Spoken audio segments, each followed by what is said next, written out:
This is the Big O Show. This is the Big O Show. All right. There he is. Oh, what's up, man? How you feeling? Good, man. Good. I mean, it's been a shitty week, obviously, doing these shows and having to talk about the depressing news of Tua, which, we were hoping that they found the quarterback and they found him, but he can't stay healthy. So Right. that's the problem. So as I've asked everybody this week, now it was a concussion. Even if he clears next week, if you're the Dolphins, do you play him at all, or do you rest him for the rest of the offseason and restart next year fresh and let his brain and his head completely, kind of heal up? How would you handle, even doctors clear him, Tua wants to play, you're Mike McDaniel. What are you doing? So I don't think I would play him next week versus the Jets. But if they do make the playoffs, I'm not a huge fan of ruling them out for the season, no matter what. I will say that I'm not a doctor, so I don't know everything about concussions. But from what I've learned over the last week, there's no set timetable, right? So like we ideally have in our mind, we've seen him do it twice, so we shouldn't see him for a while just for our peace of mind.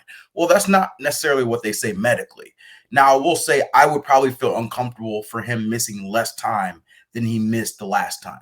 And so that being said, he missed 2 games, at least 2.5 weeks. And so for me, that would be the minimum barometer where I would start to feel comfortable. I mean, we've seen Tua get hurt several times this year the same way. And so I'm not sure if I'll ever truly feel comfortable watching him in a game again and seeing him fall. I think I'll always think, is he going to get up? I think that's just the way it's going to be for the foreseeable future. But as far as him getting back on the field, I don't think there should be any consideration for that until the playoffs at the earliest. And even then, I'd want him to do what he did the first time, have multiple specialists check him out and clear him, and even have precaution after he clears the protocol. Because if you remember, the first time he cleared the protocol the Thursday or Friday before a game, and they still held him out that week's game and brought him back the following week. And so I would probably say I wouldn't play him the week he cleared protocol. I would still wait at least another week and have him see specialists before. That's probably my perspective. Yeah, everything's different, bro. Look at Ethan Carter. Yeah. Just one concussion, and he didn't make it back. And Right. that's again, it's all different, man. DNA is different for all human beings, and It's weird how COVID, some people, it didn't affect them. Some people died. Yeah. Some people can't taste something for, like Dave Navarro from Jane's Addiction. That guy Right. hasn't been able to taste food for nearly 2 years. That's wild. That's Right. wild. Right. I know how much I love food. Hey, cut off a finger for me before I can't taste food ever again. I'm serious. I lived with 9 fingers before that. Yeah. Well, think about those people that lost taste because they got COVID. And that's the thing we have no idea how it's going to affect one human being to another. You know what I mean? And concussions are the same way. Some guy, and I think, look, again, I'm not a doctor, but I slept at a Holiday Inn last night. My wife kicked me out of the house, so I slept at a Holiday Inn. So I am a doctor right now. And from what I've watched in my history, I watched Eric Lindros, and as he got more and more concussions, they came easier. Same thing for Steve Young. The more he got hit, the easier the concussion happened to him. And to me, we have watched that with Tua. In the Buffalo game, he was concussed. All right, he lost his balance, but it didn't affect him. He was able to shake it off, come back in the second half, and play well. Doesn't mean he wasn't concussed. But then you've got the second one 4 days later, and that rattles the brain again. Now you got the fingers going all over. And then now you got this third one. Whether you want to look at it as a third or not, folks, I don't care. Right. But you got this third one, and the tackle was not nearly as vicious as any of the other 2. And so all of a sudden now you're saying, well, wait a minute. Now his brain's getting rattled a little easier. Right. And that's what you have to wear. And this is why I say, no matter what, I'm keeping him on the bench for the rest of the year because I think he doesn't need to quit football or anything. Lots of guys have had multiple concussions, but the key is giving it time to heal. And actually, who was it? It was it Poupart that just said it about Sidney Crosby? Who was Shad it was. Sidney Crosby has had a whole crap ton of concussions, way more than 2 or 3. Right. But the key has been, I didn't know this. I'm about to say Mitch Morse, who plays for the Bills. A lot of Dolphins fans pointed out because I'm doing that game this week. Mitch Morse just got cleared to return this week. He's had his 6th concussion in the NFL so far, 6 in 8 years, but still 6, right? And so the number of concussions, we'll see. Obviously, but the key is to give it time to rest and recover. And I don't believe we've given Tua the time to recover, and especially after this one. I think the most important thing now is if you want a future with him, because if you put him out there, let's just say, like you were thinking of, okay, well, the playoff game is 3 weeks away. If they do make it, well, he's had plenty of time. No, dude, no, because if he gets another one, then that you might lose him forever now. Right. The only thing I push back on with that, and like I said, I am not trying to rush this guy back on the field. That's the last thing I want to see is Tua get hurt again and affect his long-term career. I think his family and himself are going to have a strong perspective on when he comes back, and I've been told they're going to use extreme caution and thoroughness, at least to the level that they did the first time, if not more. Now, I will say the whole idea of everybody saying, "Hey, he needs to retire. He shouldn't play for this amount of time." The issue I have with that is how long is long enough? There's not an X amount of weeks or time, because even when he gets back on the field, there's still going to be, like I said, that feeling in me. Sure. Like I'm gonna, like even if he doesn't play a single snap again until September 12th, whatever the Sunday is of week 1, maybe that's the first. Maybe they don't play him the whole preseason, and he plays his first snap September 12th. I guarantee you, I'll be watching that game and worried when he gets hit. And sure. And that's 9 months. And so to me, I would have that same amount of worry 3 or 4 weeks from now if he's fully medically cleared and everything's checked out and all the P's and Q's are crossed and everybody's comfortable. I would have that same level of concern in the middle of January as I would in early September. So I guess that's the only difference I have to counter that is if it happens 9 months from now, we have a new problem that you now have to decide to move on. Whereas here, you may not get that chance 9 months from now. If it happens again, it would be so compounding that it could be a real problem for him long term, because you've had so many head trauma issues in a short amount of time. So my point would be, you're right. We're always going to. He's already earned that already. We're always going to be concerned for Tua that he can't handle the punishment, because that's what it's looked like so far since college. He can't handle football punishment. His body's not made for it, like most of our bodies, by the way. And to be clear, that's not a judgment on Tua's toughness. No. Plenty tough. Please, come on. Yeah, that's the dumbest thing in the world. Anybody that thinks that guy's not tough, that guy's way tougher than most of us, man. But the reality, football is a gladiator violence sport. Yeah. That's just the reality of it. The freaks are the guys that stay healthy. Right. Those are the freaks. Right. That's Frank Gore playing 200 straight games as a running back, unheard of. Right. That's the anomaly, not guys getting hurt. That's why the NFL told Doug Whaley, "Yo, shut up. Don't tell people that the NFL is not made for the human body. Don't tell them that stuff, bro. Come on. They don't want to know that. They don't need to know that."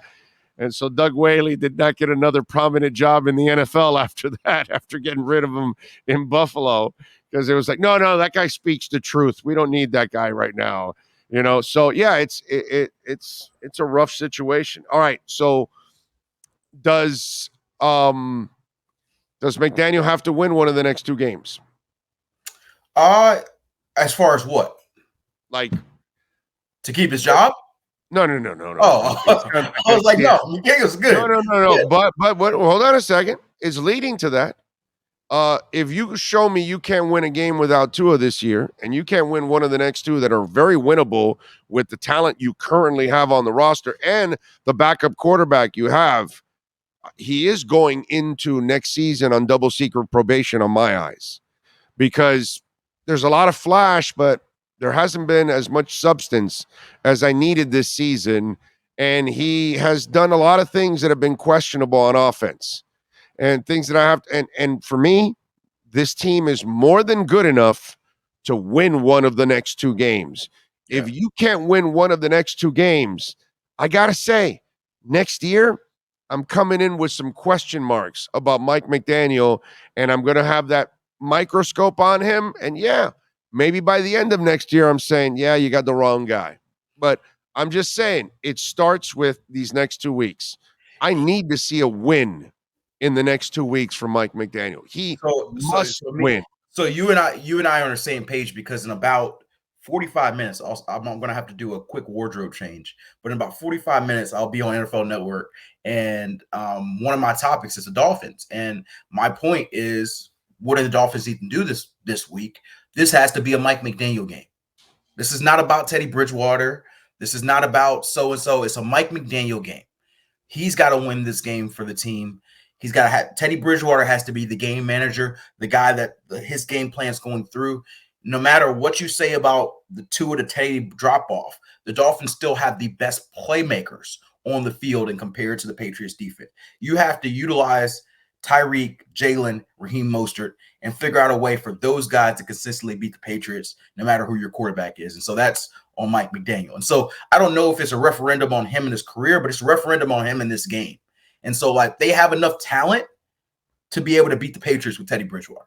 Yeah, I have enough questions about him this year offensively that and he inherited a 9 or 10 win team, and he's under that number already as it is with 2 games left. And this is a team that should have won 11 or 12 games the way I see this talent. So unfortunately, I gotta hold it against him now. You know, as much as I like him personally and I like his personality and all that, and I do love his offensive mind. There's no doubt. He's a really good offensive mind. He's got a really good offensive mind, but I need you to be he's got to unlock that running game. We talk about it sort of from time to time here, but the reason he was brought here was because of his background in running the 49ers run game. And we've seen it in the Spurs.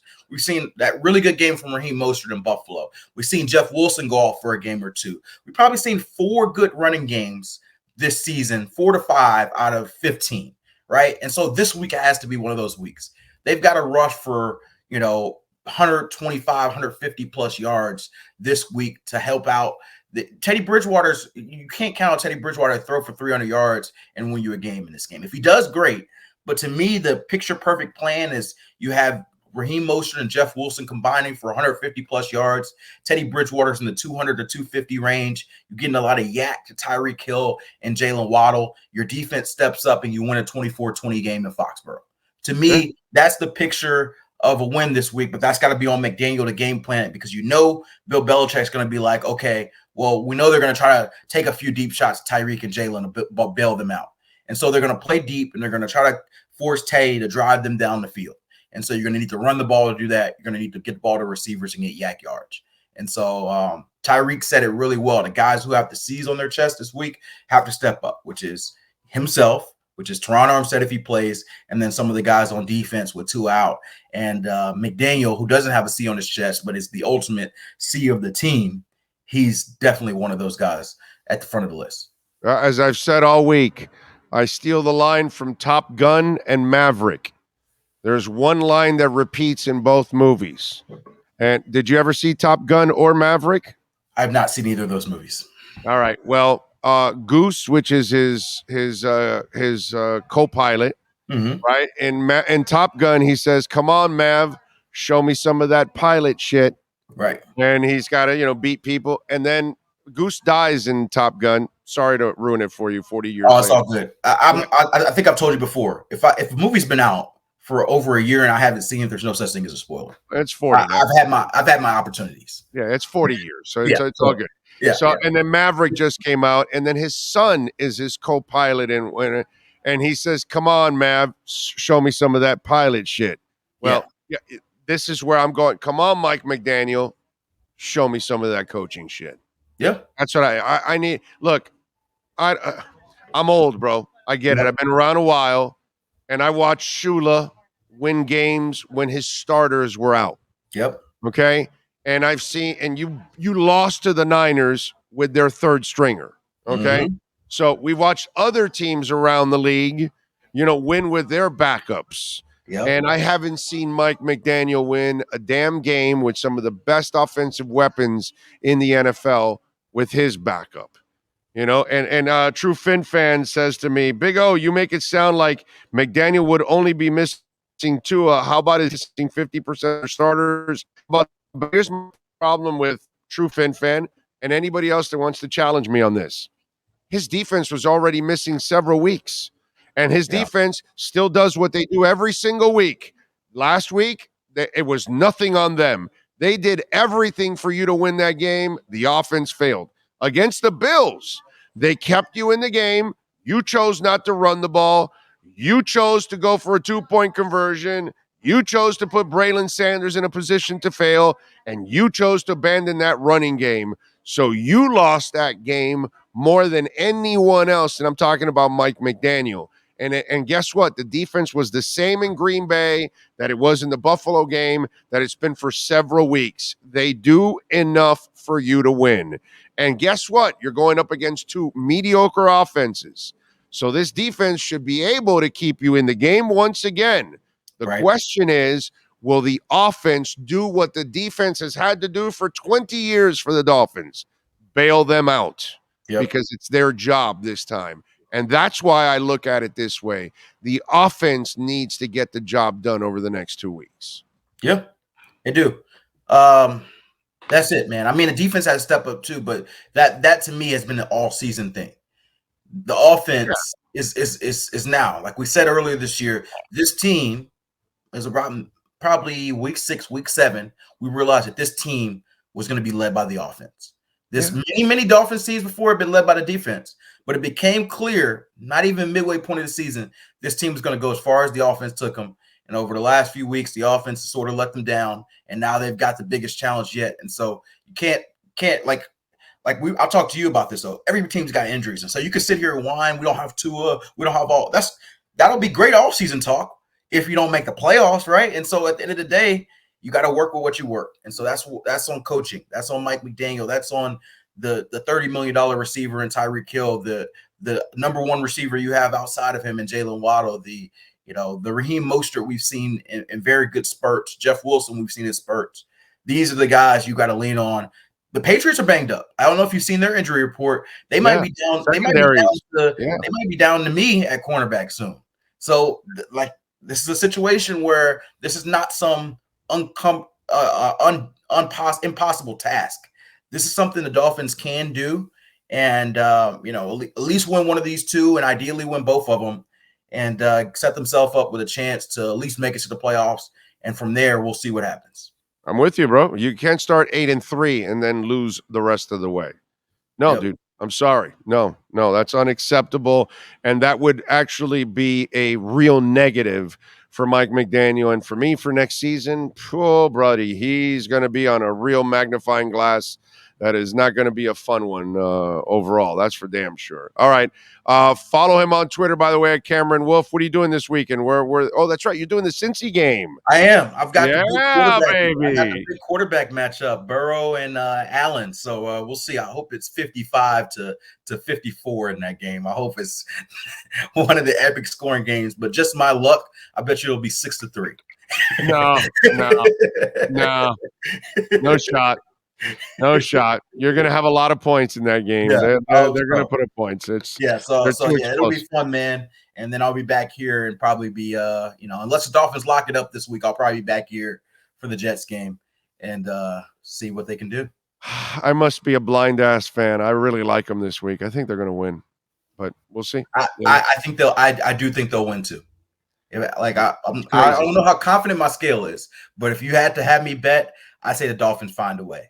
Yeah, I think they find a way. This feels like, as much as I've talked about the offense today, this feels like a week where we get the old Dolphins defense. For some reason, I just got an odd feeling that Javon Holland's got a big game in him. Christian Wilkins has got a big game in him. And they force a few turnovers, and they get that old Dolphins defense back. And by the way, big 2 weeks for Teddy Bridgewater going into free agency. Absolutely. You bowl out, you get this team to the playoffs, you secure yourself one of those holding the rookie's hand until he's ready jobs where that pays anywhere from 10 million to 20 million, 12 million, yeah. So there's going to be a few of those jobs. There's going to be a lot of quarterback changes. There's going to be a lot of quote unquote rookies who aren't ready that you need to lead until they are ready. The Ryan Fitzpatrick contract until the quarterback's ready. I just hope he doesn't have to be babysitting Zach Wilson or Kyler Murray. Pobrecito. No, I think it'll probably be a rookie. You got to pay me $24 million to be your backup to do that. That's what Teddy's going to have to say. Well, wait a minute. You don't just want me to be a backup. You also want me to be a babysitter now with these two fools. No, you put him on the Jets. I think he's the best quarterback there. So if he can find his way to the Jets and they don't get anybody else, then hey, that's a good setup for him. Shit, that Strevler kid was better than Zach Martin, bro. Zach Wilson, yeah, man. Zach Wilson, I'm sorry. Yeah. Milf Wilson. Yeah. Was better than Milf Wilson. All right, follow him on Twitter at Cameron Wolfe and catch his work there at the NFL Network. And, of course, you can catch him next week here doing his thing with our KSDT CPA Miami Dolphins report. Cam, thank you, my brother. We'll catch up next week, and Happy New Year. Happy New Year. There you go. Cameron Wolfe getting it done with our KSDT CPA Miami Dolphins and NFL report.